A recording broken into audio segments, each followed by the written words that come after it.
Hi everybody, we're back. So some of you have been writing me and talking to me in office hours that you're having a hard time downloading or running Sculptris. So here's a workaround. Here's another program that you can use that looks very similar, and it's called Sculpt GL. So if you type it into search engine Sculpt GL, it'll bring you to this web-based software. So if you have a Chromebook, this will work for you.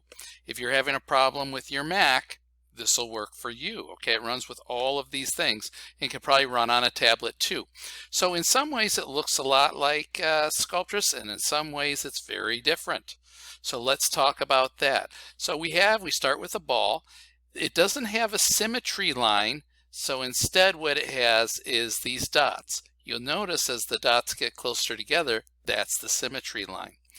We have over here, it's on the right hand side, all of the different tools.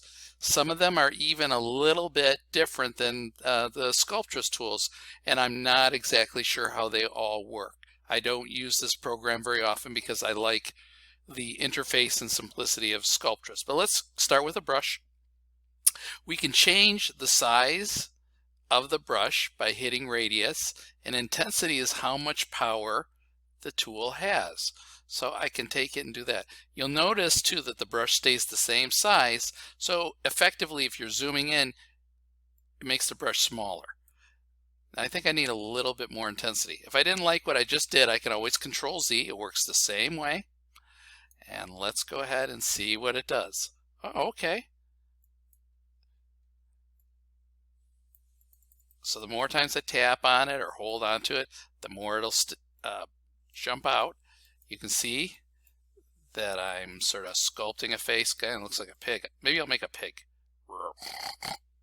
Did I just make pig noises? Yes, I did. I can take and shrink down the radius.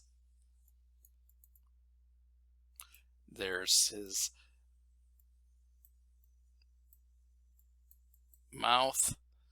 This is going to be his nose. Okay, let's try some of the other tools. Let's see if they have a flatten tool, because pigs have flat noses. We'll try that. Okay, yeah, that's working great. Let's take a look at a tool. Do they have a pinch or crease tool? Crease tool they have. That's that one on Sculptris where we can outline things.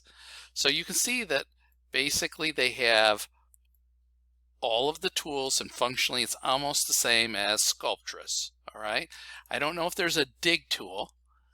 Let's see if there is. And usually what we would use is brush. Oh, there it is, negative or alt. So remember how in Sculptris, if we push the invert tool, it'll do the opposite thing. So let's go to negative or alt, and let's push that and see what happens. And I'm going to shrink the size of the brush a little bit. Let's see this. Let's turn up the strength. Okay, so how's that working? Is that making a hole? It sort of is. It's not as good as Sculptris, but it's sort of working.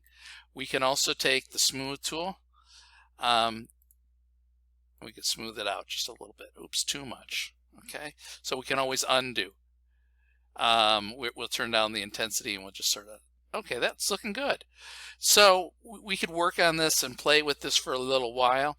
What do we do if we want to save it? It doesn't save it on the website, so you always have to download it. Okay, you're going to have to export it. So we go to File, Export, and we're going to export Sculpt GL. So it says save.sgl. Okay, and it's just going to call it your mesh. I might rename it something else. Okay, so I'm going to save it. Okay. All right.